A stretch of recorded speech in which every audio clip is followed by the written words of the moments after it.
Ce week-end, la terre a encore tremblé dans les Pyrénées, dans la Bigorre. Une secousse d'une magnitude 4 ressentie jusqu'à Tarbes, mais surtout à Lourdes. Depuis le 31 décembre, date d'un premier séisme dans cette même zone d'une magnitude 4,7.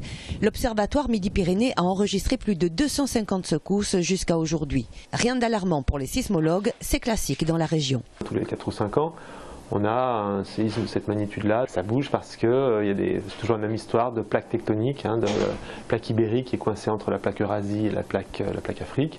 Et les tensions s'accumulent le long des frontières de ces plaques, les Pyrénées étant une des frontières de la plaque ibérique. Il y a des séismes sous les Pyrénées. Chaque jour, l'Observatoire suit l'activité sismique des Pyrénées. Pour autant, impossible d'anticiper un tremblement de terre.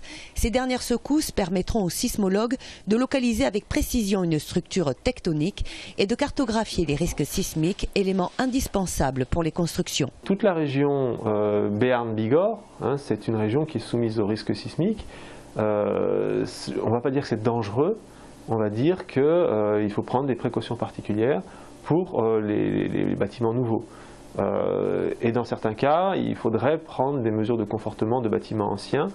Le problème, c'est que c'est extrêmement cher, donc on concentre essentiellement les efforts sur les bâtiments nouveaux. Les sismologues sont sûrs qu'un tremblement de terre d'une magnitude 5,5-6 se produira un jour dans les Pyrénées centrales, car il s'en est déjà produit dans le passé. En 1660, Bagnères et Lourdes ont été partiellement détruites par un très fort séisme.